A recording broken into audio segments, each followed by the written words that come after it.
Renowned author of philosophy and social commentary, Alain De Botton, has arrived in Brisbane on a speaking tour promoting his new book, which encourages people to take a step back from work and to ask, why do you do your job?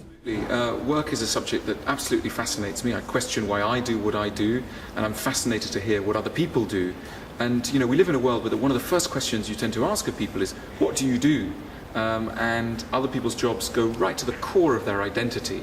Almost as though if you were denied the chance to know what someone else did, you'd be missing a huge piece of information about who they are. As the financial crisis spreads around the world and begins to be felt in Australia, De Botton believes this is a time to question long-held beliefs about our working lives.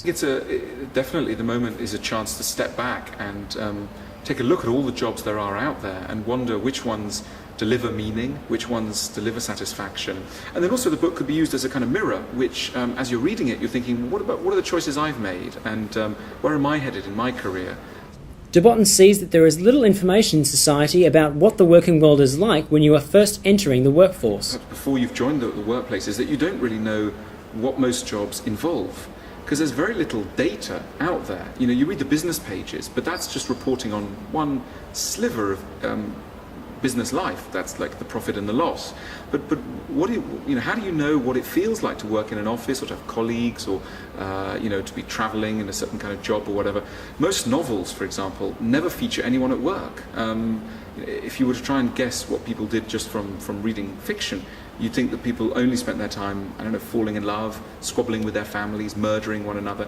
And the TV doesn't help either, because on TV there's only really about 4 jobs, being a doctor, a lawyer, a criminal, and that's about it really. The modern world of work is exciting. Even in a recession, we focus on the 8 to 10% of people who are losing their jobs, tragedy, but there's still the 90% of the workforce that are there, and that are creating a world that is by turns beautiful, horrific, complicated, mysterious, very fast-paced. For a writer, the process of embarking on a book that documents the lives of different professions across the world was a great leap. Yeah, normally I'm a guy who spends time in a library, and this was about getting out of the library and into real life. And I loved wandering around with a tape recorder and asking very nosy questions and getting shunted out of places where they didn't want me. All of that had a real detective quality to it, which I enjoyed. And so, yeah, it had a detective aspect to it.